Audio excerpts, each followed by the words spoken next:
What happens when an entitled HOA president thinks she owns your driveway? I came home after a brutal 12-hour shift to find a strange SUV parked in my driveway. No note, no explanation, just pure arrogance. But when my polite warnings were ignored and my property rights trampled, it became a full-blown war. Lies, threats, police showdowns, and the ultimate revenge. You won't believe how this battle ends. Watch until the end, hit like, and subscribe for more jaw-dropping stories. The nightmare begins. I can tell you the exact moment my life took a turn into madness. It was 7:12 a.m. on a Thursday, the kind of morning where you can practically hear the suburban hum of sprinklers clicking on, coffee pots brewing, and people rolling out of their driveways to start another ordinary day. Except for me, the day wasn't ordinary. I had just finished a brutal 12-hour overnight shift at the hospital. My body ached, my brain was foggy, and all I wanted was to collapse onto my couch for a few solid hours of sleep before I had to take my dad to his doctor's appointment. I barely remembered pulling onto my street. I was that tired, but the second I turned into my driveway, my exhaustion was punched aside by a surge of disbelief. A silver SUV sat in the middle of my driveway. I slammed on the brakes, my heartbeat thudding in my ears. For a few dumbfounded seconds, I just stared at it. My tired brain struggled to make sense of what I was seeing. Did I park in the wrong driveway? No, this was my house, my driveway, the familiar crack in the pavement near the garage door proving it. So, what was this car doing here? A dozen possibilities ran through my head. Maybe there had been an emergency. Maybe a neighbor had to pull over and forgot to leave a note. Maybe, but no, there was no note. No blinking hazard lights. Just a car, sitting there like it belonged. Annoyance curled in my stomach. Parking on my street was already a nightmare. The HOA's ridiculous rules made it almost impossible to find a street spot, and I had specifically kept my driveway clear for my dad, who used a walker. And now some entitled stranger had just claimed it like it was up for grabs? I sighed, rubbing my temples. I was too tired for this. I squeezed my car into a rare open spot on the street, half a block away, and got out. The morning air was crisp, biting against my skin, but I ignored it as I ripped a piece of paper from my notepad and scrawled a quick, polite note. Hi, this is private property. Please don't park here again. Thanks. I tucked it under the windshield wiper, trying to believe this was just a mistake. Then I trudged inside, locked the door, and dropped onto my couch. Within minutes, I was out cold. The first warning sign. When I woke up a few hours later, still groggy from my shift, I stumbled to the kitchen for coffee and then froze mid-step. I could see my driveway through the window. The SUV was still there. My stomach dropped. I grabbed my phone, double-checking the time. I'd been asleep for 5 hours. Surely whoever owned the car would have come back by now. But no, not only was it still there, but my note was crumpled up and thrown into my flower bed. The irritation from earlier flickered into something sharper, something closer to anger. I stormed outside, heart pounding, and grabbed the shredded remains of my note from the dirt. My mind raced. Was this deliberate? Had the driver seen my note and decided to just ignore it? I wasn't the kind of guy who jumped to conclusions. Maybe the wind had knocked it off. Maybe some kid had grabbed it. But as I stood there staring at that SUV, I couldn't shake the feeling that someone had done this on purpose. Annoyed but still determined to be civil, I wrote another note, this one firmer. This is private property. Do not park here again. Final warning. I placed it on the windshield, making sure it was secure, then went back inside, telling myself it would be gone by morning. A bad feeling. The next day, I woke up and knew something was wrong before I even looked outside. You ever get that creeping, gut-deep instinct that something is off? That's what I felt as I stood in my kitchen, coffee cup in hand, hesitating before pulling back the curtain. I took a deep breath, peeked through the blinds, and my stomach dropped. The SUV was still there, but this time my note hadn't just been ignored. It had been shredded into tiny pieces and scattered across my driveway. My pulse spiked. This wasn't forgetfulness. This wasn't an accident. This was deliberate. I clenched my jaw, my grip tightening on the curtain. My first instinct was to march outside, pound on every neighbor's door, and demand to know who thought they could treat my driveway like their personal parking spot. But I forced myself to breathe, to think. Who would do this? Was it some punk kid pulling a prank? A rebellious teenager testing boundaries? Or was it something more sinister? I ran through my mental list of suspects: neighbor, visitor, random stranger. Then another thought struck me, a cold, unsettling one. What if the person wasn't just some clueless driver? What if they knew exactly what they were doing? A shiver ran down my spine. This wasn't just an inconvenience anymore. This was war, and I had no idea who my enemy was. The moment it became personal. Later that afternoon, I stood on my porch, watching the SUV like it was some kind of wild animal that had wandered onto my property. I was done being polite. I pulled out my phone and snapped a picture of the car, documenting everything: the make, model, license plate. If this turned into a fight, I wanted proof. That's when movement caught my eye. A figure had stepped onto the sidewalk across the street. A woman in a crisp white blouse, perfectly styled blonde hair, a permanent scowl on her face. Linda. My stomach tightened. She was the new HOA president, recently elected, and from what I'd heard, she took her job very seriously. A creeping suspicion started forming in the back of my mind. I had never spoken to Linda before, but I'd heard the stories. She was strict. She issued violation notices for the smallest infractions: grass an inch too long, trash bins left out 5 minutes past pickup time. The kind of person who enjoyed power, and the way she was looking at me now, with cold, amused disinterest, made my blood run cold. She strode straight toward me, eyes locking onto mine like she already knew what I was about to say. "What are you doing near my car?" she asked, voice sharp, accusatory. My stomach dropped. Her car? The puzzle pieces snapped into place. Linda was the one parking in my driveway. And just like that, I knew one thing for certain. This wasn't going to end with a note. This was about to become a full-blown war. The war begins. The moment Linda, the brand new, power-hungry HOA president, claimed the silver SUV was hers, I felt my stomach twist into knots. So that was it. This wasn't just some clueless driver who made a mistake. This wasn't some rebellious teenager testing boundaries. This was intentional. This was personal. I took a slow breath, forcing my voice to stay calm. "This is your SUV?" Linda crossed her arms, tilting her chin up in that way people do when they think they're better than you. "Yes, the street parking in this neighborhood is ridiculous, and I have important HOA business, so I use your driveway sometimes. It's not like you're using it all the time." My jaw tightened. Was she serious? I gestured toward my house. "Linda, my father is elderly. He uses a walker. I keep this driveway clear for him." She let out a sharp laugh, rolling her eyes. "Oh, please. He can walk around it. Don't be so dramatic." A flicker of pure rage coursed through me. I had spent years taking care of my father.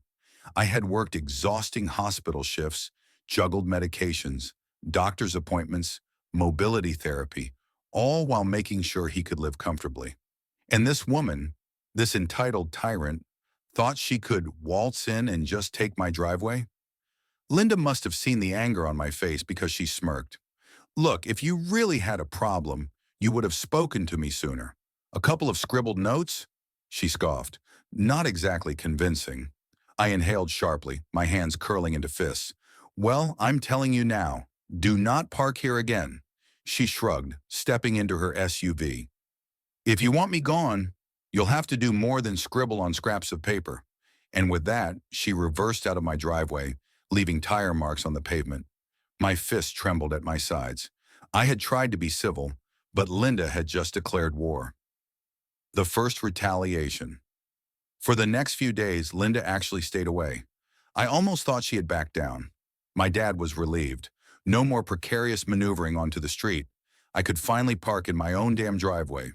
But then, one evening after an especially brutal shift at the hospital, I turned onto my street and saw it. Not only was Linda's SUV back, but she had parked it so aggressively that it blocked the entire wheelchair ramp I had installed for my dad. My heart slammed into my ribs. This wasn't just a power move anymore. This was her trying to prove that she could control me. I barely parked my car before stomping across the street and pounding on Linda's door. The porch light flicked on. A second later, she appeared in the doorway, arms crossed, looking utterly unbothered. "You again?" I clenched my fists. "You blocked my dad's access ramp. If he needs to leave in an emergency, he can't." Linda let out the biggest, most dramatic sigh I had ever heard. "Oh, for God's sake. Your father can just walk around it. Let's be honest. You're making a huge deal out of nothing." I took a slow breath, counting to 3 in my head. "He's elderly, Linda. He uses a walker. That's not nothing. Move. Your car." She narrowed her eyes, then suddenly grinned, like she had just thought of something truly awful. "Fine," she said, her voice dripping with false sweetness. "But just so you know, as HOA president, I can make your life very complicated if you keep harassing me." She slammed the door in my face. A few minutes later, her SUV moved, but I just stood there in my driveway, stomach churning. This wasn't over, and I needed to prepare for whatever came next. The attack escalates. The next morning, I stepped outside to take out the trash and saw something nailed to my mailbox, a bright pink violation notice from the HOA. Confused, I yanked it off and read the fine print. HOA violation. Hazardous materials on driveway. Fine. $250. Immediate action required. I blinked. What hazardous materials? And then I saw it. A few small oil stains, left over from Linda's own SUV. I stared at the notice in disbelief. Was she serious? Just then, movement caught my eye. I turned, and there she was, standing on the sidewalk, watching me. Linda smirked. "You should really keep your driveway cleaner. HOA rules, you know." My hands shook with rage. "This oil is from your car, Linda." She waved a dismissive hand. "Doesn't matter. It's on your property. You're responsible." A slow realization crept over me. She was trying to bury me in HOA fines. She wasn't just content with stealing my driveway. She wanted to financially strangle me into submission. She wanted me to break. She wanted me to lose. I clenched the notice in my fist. Fine. If she wanted war, she was going to get war.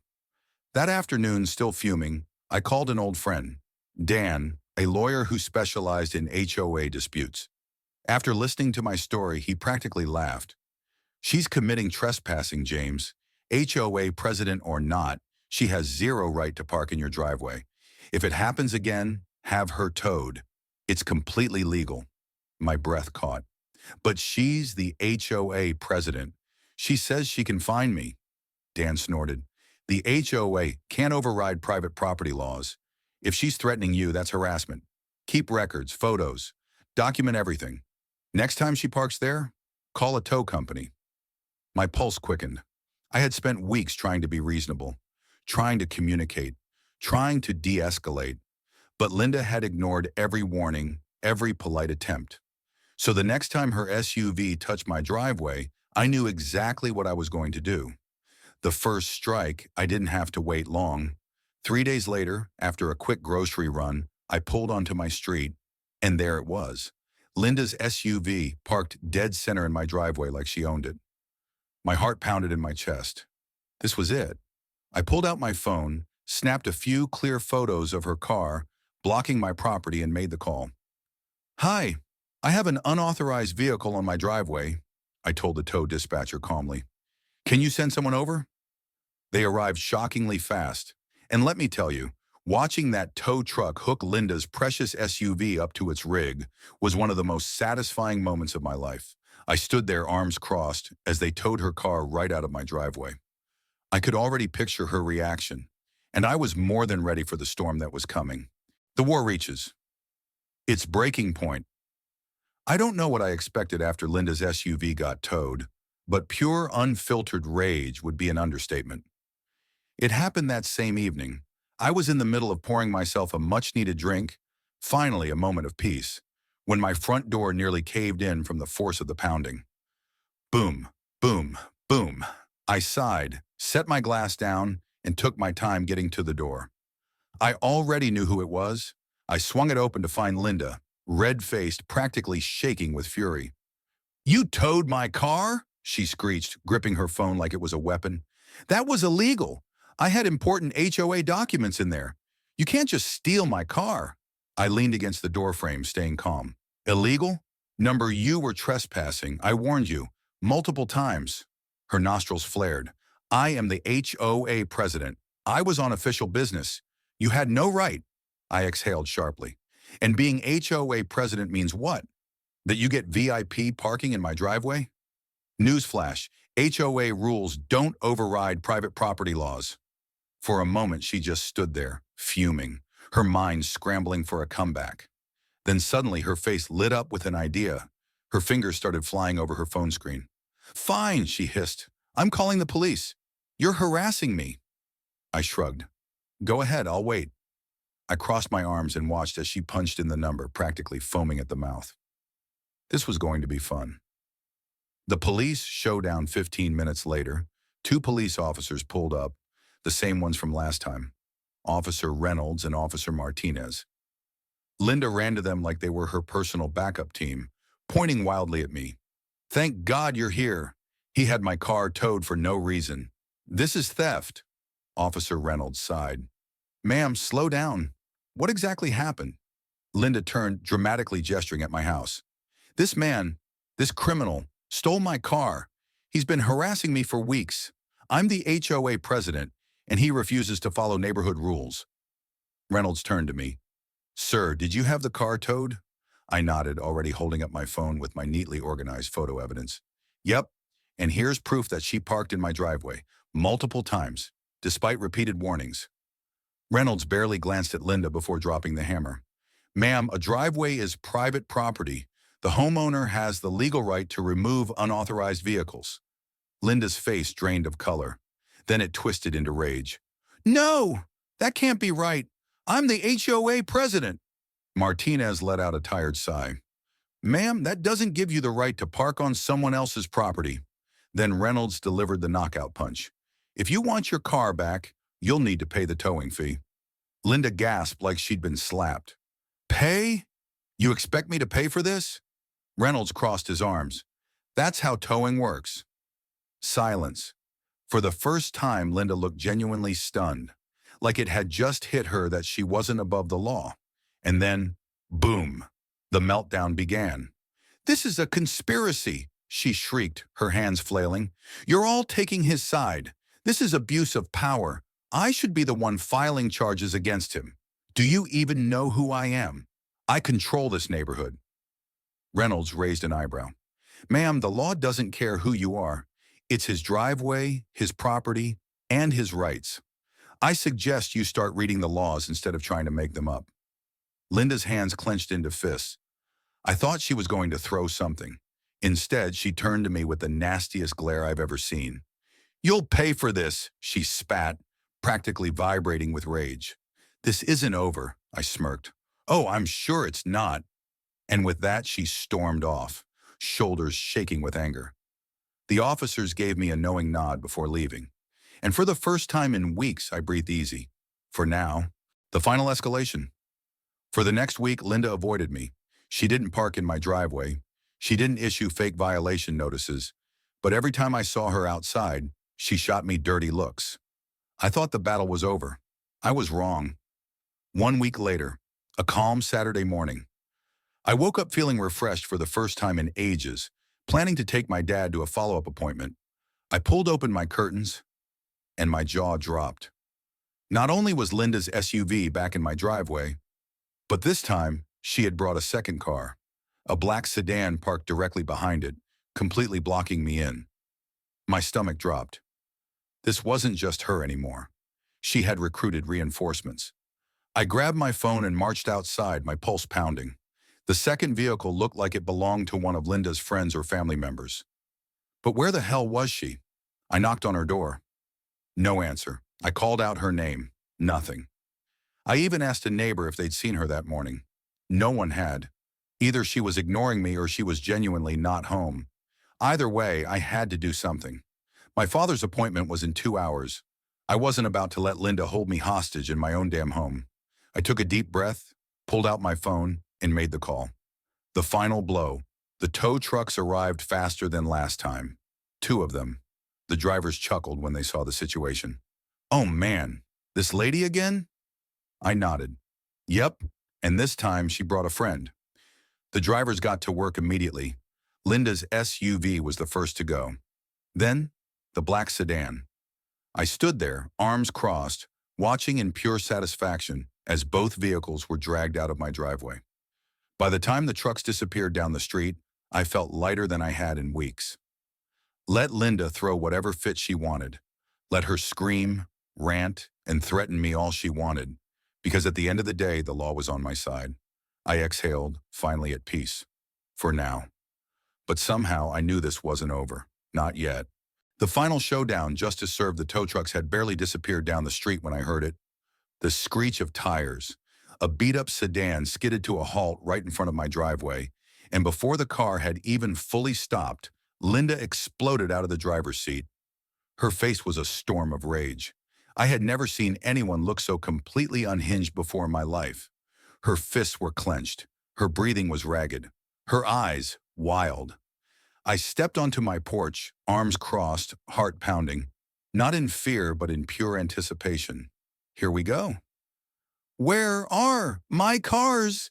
Linda screeched, storming toward me like an out-of-control freight train. I stayed completely calm. "Towed."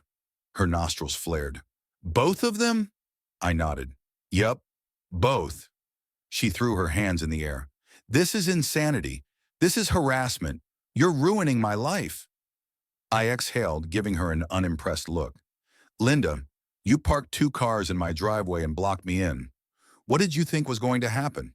She was shaking now, actually shaking. Her voice dropped into something lower, more dangerous. "You don't know who you're messing with," she hissed. I gave her a flat stare. "I think I do, actually." Her face twisted into something ugly. "You'll regret this," she whispered. "I promise you." And with that, she spun on her heel, stomped back to her car, and tore off down the street. I had never seen someone drive so angrily. My dad, who had been watching the entire thing from the doorway, let out a long whistle. "Well," he said, sipping his coffee, "that lady's completely off her rocker." I let out a breath. Yep. But somehow I knew it still wasn't over. The unexpected turn. That night, I half expected Linda to pull something ridiculous. Maybe call the police again. Maybe try to rally the HOA against me. Maybe stand outside my house screaming into the void like a banshee. Instead, I got silence. It was unsettling. For the first time in weeks, my driveway was completely empty. No SUV, no fake HOA notices, no Linda.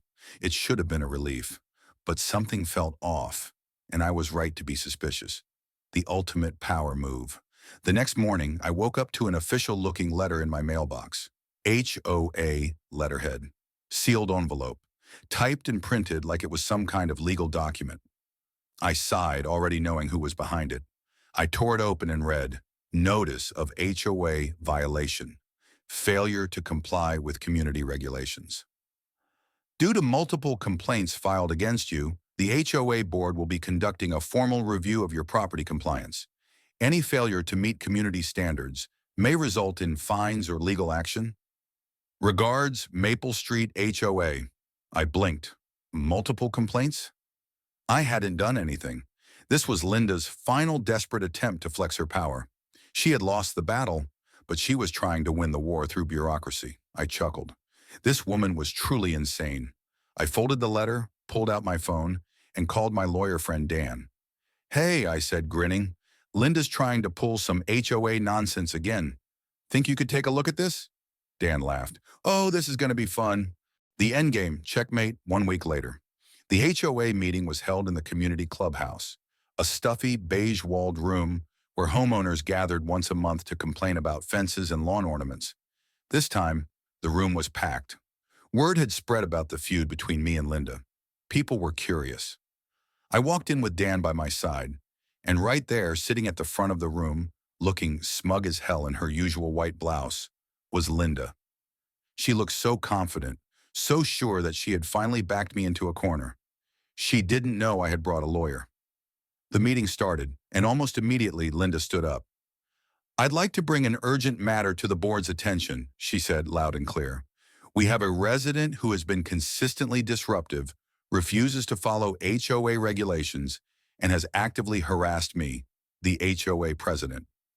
Murmurs rippled through the room. I let her dig her own grave before I casually raised my hand. "Actually," I said, standing up, "I have a few things to add." Linda smirked. "Oh? Do you have a formal complaint to file?" I smiled, number. "But I do have evidence." I reached into my bag and pulled out a thick folder of documents. Photos, time-stamped messages, HOA regulations, proof of Linda's harassment, and the best part, a printed copy of my conversation with Dan, confirming that Linda had no legal right to use my driveway or issue fraudulent violations. The room went silent. Linda's smirk disappeared. I turned to the HOA board. "Linda has been abusing her power for weeks. She's issued false citations, committed trespassing, and even tried to block my father, who is disabled, from accessing his own home." Dan leaned forward, smiling. "Legally speaking, this is grounds for removal from her position." A ripple of shock went through the room. Linda's face turned pale. She opened her mouth to protest, but one of the board members, a woman named Diane, spoke up first. "I've actually received several complaints about Linda's behavior," Diane admitted. "I think it's time we have a formal vote on her leadership." Linda stiffened. Her eyes darted around the room, and for the first time ever, she realized she had no allies left. The very people she thought she controlled were now turning on her. The vote was cast. Linda was officially removed as HOA president. She stormed out of the meeting without a word, and just like that, the war was over. Epilogue, peace at last, 1 month later. My driveway remained empty. Linda, she still lived on Maple Street, but she kept her distance. I heard rumors that she was trying to sell her house, too embarrassed to stay in a neighborhood where she had lost control. But me, I enjoyed every damn second of my peaceful, drama-free life. And every time I pulled into my driveway, I smiled, because it was mine. And no one, not even a power-hungry HOA tyrant, was ever going to take it from me again.